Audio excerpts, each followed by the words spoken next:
একটু তাড়াতাড়ি করুন। অভয়া রক্ত, অভয়া রক্ত, অভয়া রক্ত। আমরা খুব তাড়াতাড়ি কাকিমারাতে মাইক তুলে দিচ্ছি। এখানকার যারা রয়েছে তারা বিকেল 5টা থেকে আমি দেখেছি কাকিমার জন্য, কাকিমাকে দেখার জন্য অধীর আগ্রহে বসে আছে। তাই কাকিমাকে বলবো, কাকিমা সবাই আপনাকে দেখার জন্য, তো আপনি তাড়াতাড়ি বক্তব্য শুরু করুন।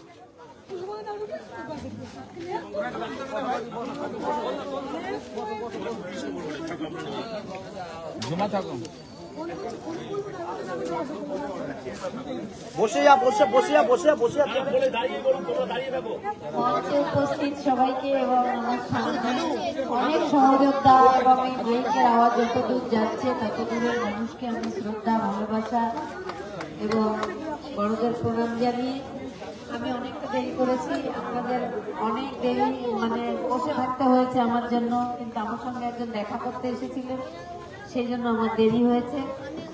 যাই হোক, আমাদের শুভদা অনেকক্ষণ ধরে বলেছেন আপনাদের সামনে, আমি আস্তে আস্তে শুনছিলাম। অনেক আমার বক্তব্যই উনি বলে দিয়েছেন, আমার আর বিশেষ কিছু বলতে হবে না। আপনারা সবাই জানেন আরজি করে আমার মেয়ে ডিউটি অবস্থায় তাকে খুন করা হয়েছে। আপনাদের সাধারণ মানুষের স্বাস্থ্য ব্যবস্থা, আপনাদের গণতান্ত্রিক অধিকার, সেটা আপনারা পাচ্ছিলেন না।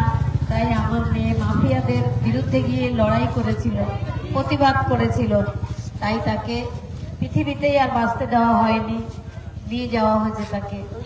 আমার কাছে ঈশ্বর প্রদত্ত একটা গিফট ছিল। যখন ওর হাত ধরতাম আমার মনে হতো আমি সবচেয়ে গর্বিত মা।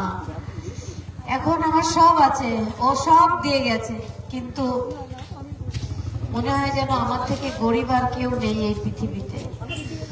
তো আমি সেই জন্যই, যে নির্যাতিত আমার মেয়ে হয়েছে, এটা হওয়ার কথা ছিল না। মাননীয় স্বাস্থ্যমন্ত্রী দপ্তরে আমার মেয়ে চাকরি করত এবং একটা ইনস্টিটিউটের ছাত্রীও ছিল। সে এমডি কমপ্লিট করতে করতে ডিএমআরও দুটো কোর্স, অনলাইন কোর্স করছিল।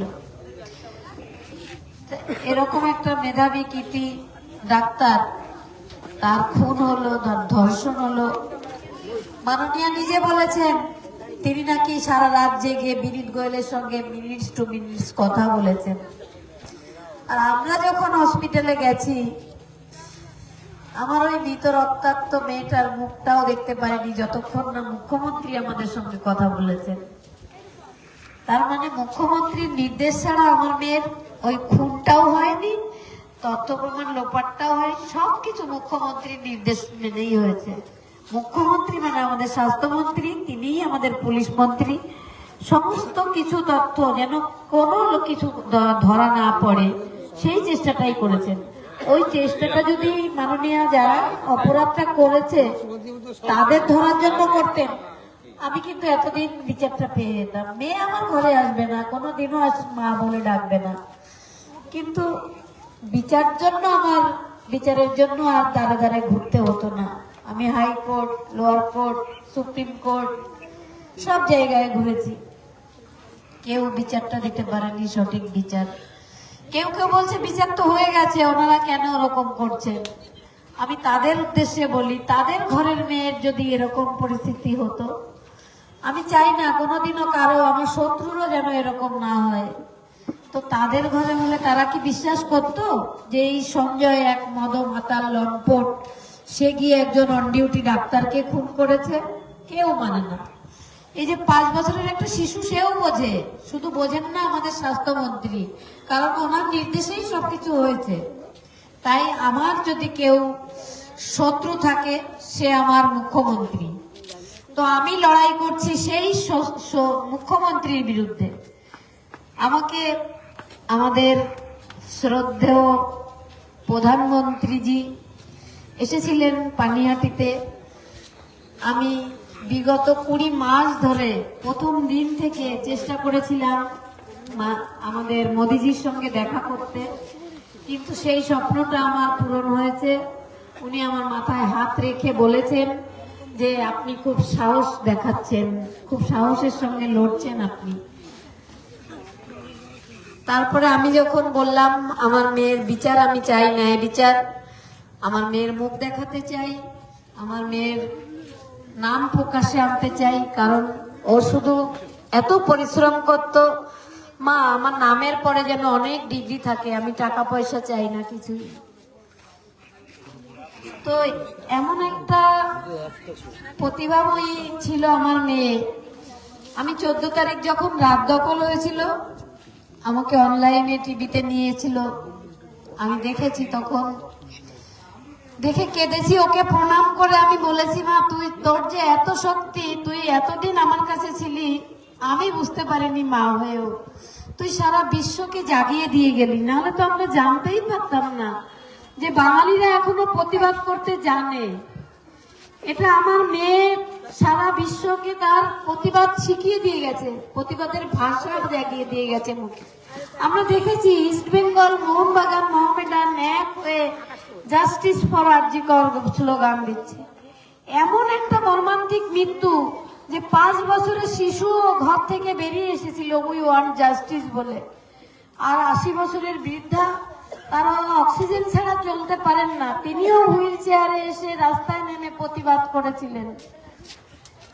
আমি একটা মেয়েকে সত্যি হারিয়েছি, কিন্তু পেয়েছি গোটা বিশ্বকে আমার পাশে। গোটা বিশ্বকে আমি পাশে পেয়েছি, তারা আমার মেয়েকে ঘরের মেয়ে মনে করেছেন, সবাই কেঁদেছেন। তো এমন মৃত্যু তুমি করিবে ধারণ, মরিলে হাসিবে তুমি কাঁদিবে ভুবন। তা আমার মেয়ে ভুবন কাঁদিয়ে গেছে, এখনো অনেকেই কাঁদেন আমার মতো।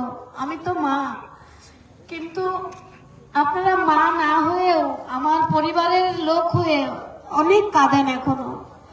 আমার মেয়েকে কেউ কোনোদিন ভুলবে না, তার চোখে রক্ত ছিল, জল ছিল না, কেউ ভুলতে পারবে না এই মৃত্যুটা।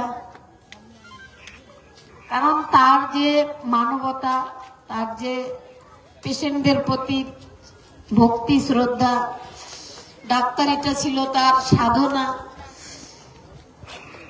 ভালো মানুষ।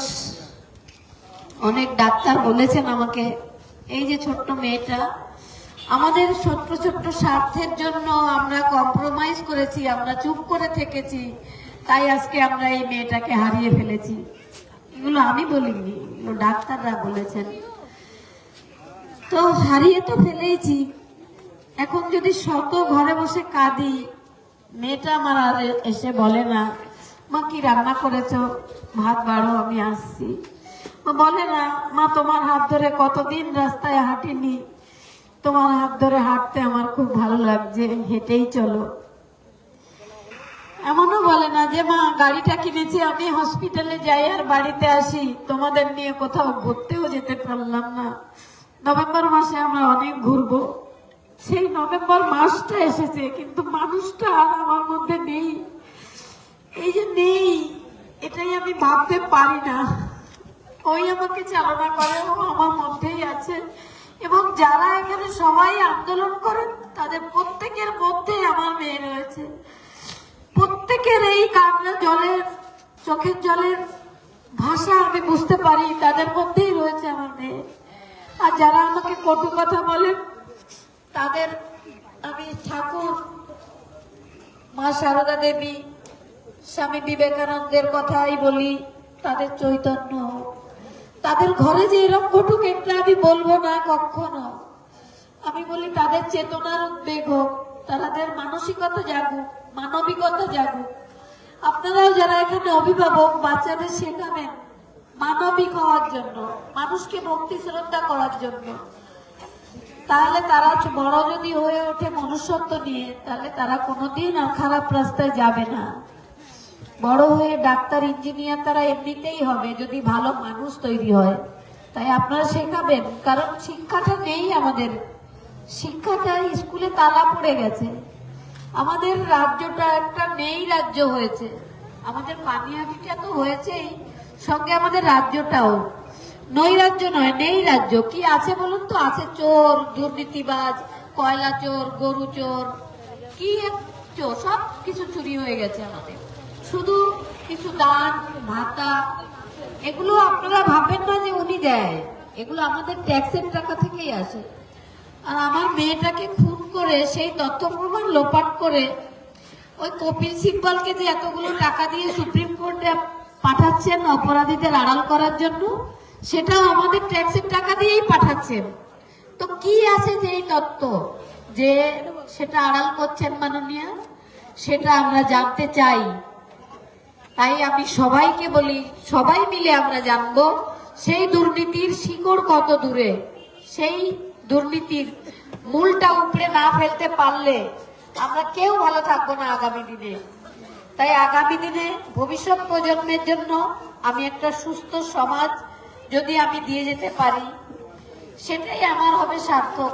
আমার আর সংসার বলে কিছুই নেই, ঘরে ঢুকলে শুধুই শূন্যতা। তাই আমি চাই আর কোনো মেয়ের সঙ্গে যেন এরকম ঘটনা, নৃশংস ঘটনা না ঘটে, আর কোনো যেন অবহেলা তিলোত্তমা না হতে হয়, আর কোনো বাবা মার যেন সেই দিনটা দেখতে না হয়। তাই আমি বিজেপিতে যোগদান করেছি এবং আগামী 29শে এপ্রিল আপনারা পদ্মফুল চিহ্নে ভোট দিয়ে ইভিএম এ 3 নম্বর বোতাম টিপে আমাকে জয়যুক্ত করবেন। আপনারা জয়ী হবেন, সারা পানিহাটি জিতবে। আর সারা পানিহাটি যদি জেতে, সারা পশ্চিম বাংলায় পদ্মফুল ফুটবে। আর ওই 14 তলা থেকে ওই হীরক রানীকে আমরা রাস্তায় এনে নামাবো। ওনাকেই আমরাই এনেছিলাম, আমরাই বলছি এখন যে তুমি পারোনি, তুমি বিদায় নাও। আমি বারবার বলেছি স্বাস্থ্যমন্ত্রী আমার মেয়েকে সুরক্ষা দিতে ব্যর্থ, পুলিশ মন্ত্রী হিসাবেও আমার মেয়েকে সুরক্ষা দিতে ব্যর্থ, তাই তাকে আমি পদত্যাগ চেয়েছি। আমাকে অনেক কটু কথা বলেছেন, আমি তাদের কটু কথা বলতে চাই না। আমি চাই তাদের ঘরেও যেন এরকম ঘটনা না ঘটে, সমস্ত মানুষের মানবিক হোক, চেতনার উদ্বেগ হোক, সমাজটা একটা ভালো সমাজ হোক। এ পৃথিবীকে শিশুর বাসযোগ্য করে যাব আমি, এ আমার দৃঢ় অঙ্গীকার। আপনারা সবাই পাশে থাকবেন। নমস্কার সবাইকে। ধন্যবাদ।